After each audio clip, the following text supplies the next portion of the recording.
የኖላዊዎች መንደር እንግዲህ ቅልጥልጥ ብሏል። ቤተሰቡ ለሁለት ተከፍሏል። ኖላዊ ድራማ ክፍል 46 ባልታሰበ ክስተት ተከስቷል። በጣም ያልጠበቅነው የሚገራርሙ አዳዲስ ክስተቶች ይዞ ብቅ ብሏል። ቤተሰቡ እንደነገርኳችሁ ለሁለት ጎራ ተከፍሏል። ሀና በጣም ደንግጣለች፣ በጣም ፈርታለች። ወይዘሮ ባዩሽ ተብዬ መሽቁቋ ደግሞ ሴራዋ ሊሰምር ጫፍ ላይ ደረሰ ይመስላል። ሰላም ሰላም! ውድና የተከበራችሁ የኖላዊ ድራማ ተከታታዮች እንኳን በሰላም መጣችሁ። እባካችሁ ላይክ እያደረጋችሁ ጀምሩ ስል በትህትና እጠይቃለሁ። ኖላዊ ድራማ ክፍል 46 ያልተጠበቀ ክስተት ይዞ ተከስቷል። ባለፈው ክፍል እንግዲህ እንዳየነው አቶ መስፍን የሀና አባት መጥቶ እርግብ ሳትሆን ልጄ ሀና ናት ልጄ የምትመስለኝ ብሎ ለወይዘሮ ሜላት ቢናገርም ወይዘሮ ሜላት በጭራሽ ልትሰማው አልቻለችም። ይባስ ብሎ አቶ መስፍን ሀናን ስለወደዳት ሀናን በጣም ከድሮ የባሰ ያበሻቀጠቻት፣ እያመነጫጨቀቻት ጭራሽ ዓይንሽን ለአፈር ማለቱን ልታቆም አልቻለችም። እንዳየነው ደግሞ ሀና ከቀን ወደ ቀን ድፍረቷ እየጨመረ ነው ያለው። ነገር ግን በጣም ፈርታለች። ምክንያቱም የዲኤንኤ ውጤት ምን እንደሚሆን እሷ ራሷ አታውቅም። በሌላ በኩል ደግሞ ወይዘሮ ባዩሽ ዲኤንኤ ውጤቱን እንደተፈራው አልቀረም። ሆስፒታል ድረስ ሄዳ በመግባት ዶክተሩ እስኪወጣ ድረስ እየሰለለች ናለችው። ምክንያቱም እሷ ትልቅ የተማመነችው ነገር አለ፣ በገንዘብ ዲኤንኤ ውጤቱን ልታስቀይር ማለት ነው። ያህንን ደግሞ እንደምታደርግ ሙሉ በሙሉ እርግጠኛ ሆናለች። የተሳካላትም ይመስላል። በጣም ያስፈራል። በዛ ላይ ደግሞ በሌላ በኩል ደግሞ ሀና በጣም ጥንቅጥ ውስጥ የገባ ነገር ውስጥ ነው ያለችው። ምንድን ነው እሱ ቢባል እውነተኛ ወላጆቿን አግኝታ እንደው ዲኤንኤ ተረጋግጠው እንኳን ቢቀበሏት አባቷ ትክክለኛ አባቷ ያልሆነውን ያሳደጋትን አባቷን እንዴት ልታሳምነው እንደምትችል ግራ ተጋብታለች። እሱንም ለአሲር አማክራዋለች። አሲር ደግሞ ምርጫሽ እኮ ያንቺ ነው፣ የፈለግሽው ሰው ጋር መኖር ትቻለሽ ብሎ ምክሩን ቢለግስም ሀና ግን በጣም ፈርታለች። ከነሱ ምንም አይነት ነገር እንደማትፈልግ ደጋግማ ብትነግርም ወይዘሮ ሜላት ግን ልትጠቀምብኝ ነው፣ ይህን ተጠቅመሽ አንቺ አባትሽን ለማዳን ስለፈለግሽ ነው፣ ገንዘብ ስለጠማሽ ነው ብላ በግልጽ አበሻቅጣታለች። ይሄ ነገር እውነት ይሁን የእውነትም ደግሞ እርግብ ተሳክቶላት የዲኤንኤ ውጤት ተቀይሮ እሷ ይሳካላትና የቤቱ ወራሽ ትሆናለች ነው ወይስ ደግሞ በስትክክል የዲኤንኤ ውጤቱ መጥቶ ሀና ልጇ እንደሆነች ታረጋግጣ በምን አይነት አይታ ወይዘሮ ሜላት ልጇን ይቅርታ ትጠይቃታለች? በምንስ አይነት መንገድ ትክሳታለች የሚለው ነገር በጣም አሳሳቢ ሆኗል። ያ እንዳለ ሆኖ ደግሞ አሁን ነገሩ ከሮ ቤተሰቡን ለሁለት ከፍሏል። ምናሴና ሰላም ውዝግብግብ ብለዋል።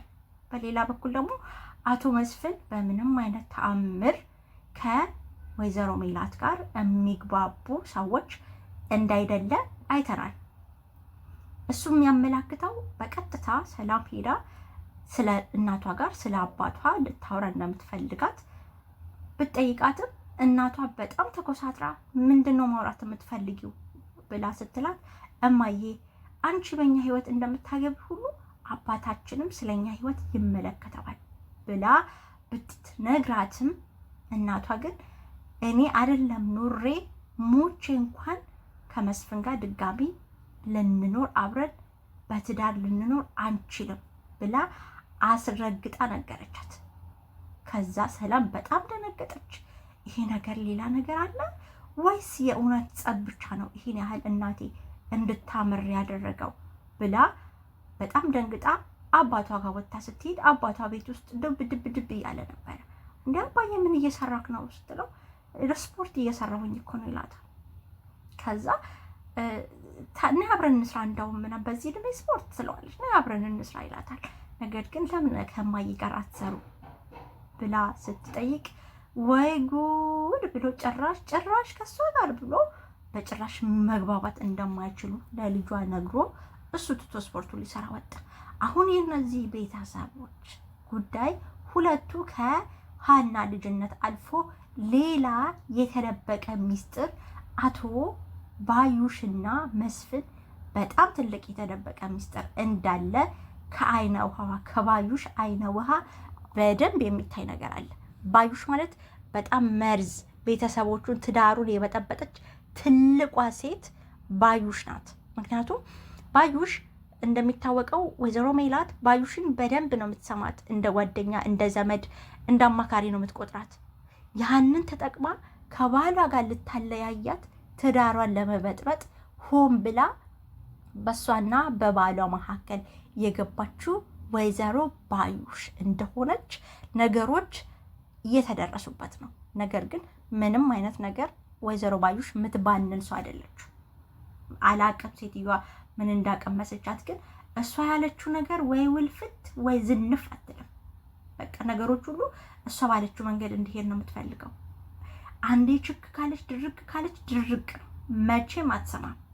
ያ ነገር ደግሞ ዋጋ እያስከፈላት ነው። ያ ነገር ደግሞ ትክክለኛ ልጇን እስከማታይ ድረስ እያደረሳት ነው ያለው። እሱ ደግሞ አይጠቅማትም፣ መካሪ አታለች ማለት ነው። ነገር ግን አሁን ወይዘሮ ባዩሽ ይሄንን መንገድ ተጠቅማ ዲኤንኤ ውጤት ካስቀየረች እውነት ወይዘሮ ሜላት እማትወጣበት አረንቋ ውስጥ ነው የምትገባው። ከነ ልጆቿ ሜዳ ነው የምትወጣው።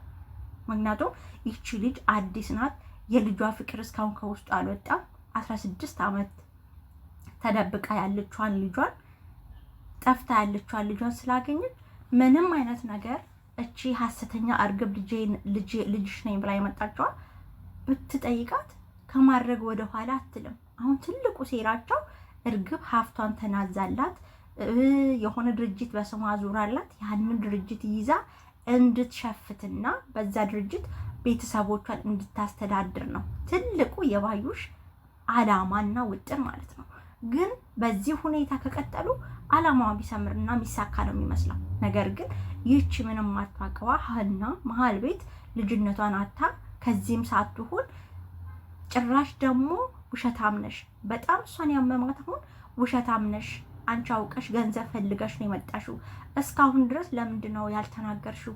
ልጅ ነኝ የሆነ ፍንጭ የሚሰጥ ነገር እንኳን እስካሁን ለምን አልተናገርሽም የሚለው ነገር ጭንቅላቷን እያሳመማት ነው። እሷ ግን ደጋግማ እንደምትነግረው ከሆነ እኔ ምንም ከእናንተ የምፈልገው ነገር የለም፣ ነገር ግን እኔ ታሪኬ ተሰርቆብኛል፣ እሱ ብቻ ነው የእኔ ጉዳይ እንጂ እኔ አባቴ አለ፣ እኔን ያሳደገኝ ዋጋ የከፈለልኝ አባት አለኝ፣ ቤተሰብ እንዳላስብ አድርጎ ያሳደገኝ አባት አለ ብላ ሽንጧን ገትራ እየተከታተለች ነው።